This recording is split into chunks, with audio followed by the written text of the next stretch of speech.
Salam alaikum wa rahmatullahi ta'ala wa barakatuh.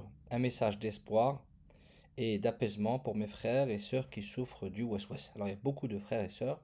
J'ai l'impression même que le nombre est grandissant et apeurant.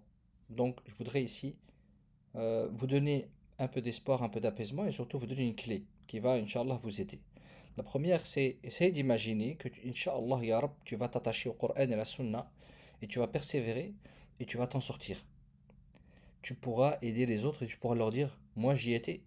J'en faisais partie de ces gens-là qui avaient cette souffrance et je m'en suis sorti, alhamdoulilah, par la grâce d'Allah subhanahu wa ta'ala. Essaye d'imaginer cela. Mais la condition, c'est ce que je t'ai dit en plein milieu de cette phrase, c'est que tu dois t'attacher au Coran et à la Sunna de Rasul sallallahu alayhi wa sallam. Et il y a, en réalité, il y a toutes les solutions à ce problème-là qui s'appelle le waswas, quel que soit le niveau, quelle que soit la fréquence, quelle que soit la durée.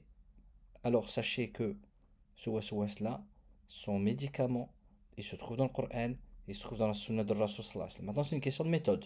Et la plus grande erreur que vous pourriez faire, c'est d'aller demander à un imam ou à une autre personne, d'aller lui demander une aide pour le waswas en lui disant, voilà mon waswas, explique-moi mon waswas, donne-moi la réponse. Alors s'il vous donne la réponse, ça veut dire qu'il n'y connaît rien au waswas. Le waswas ne fonctionne pas de cette manière. Le waswas, si je dois vous donner l'image, c'est comme une porte.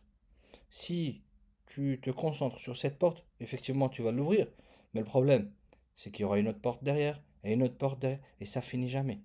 Et la personne, en réalité, c'est son cerveau qui réagit comme ça, qui est dans un inconfort total. Alors c'est pour cela que je vous dis, dirigez-vous vers Allah.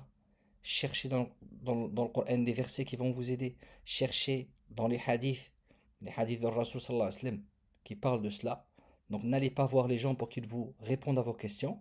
Il n'y a pas de mal à aller voir des personnes pour qu'ils vous accompagnent, ok, dans votre processus, dans votre crise, quoi faire, et ainsi de suite. Dans la méthodologie, oui, mais pas dans répondre aux questions. Ce serait vraiment la plus grande des erreurs.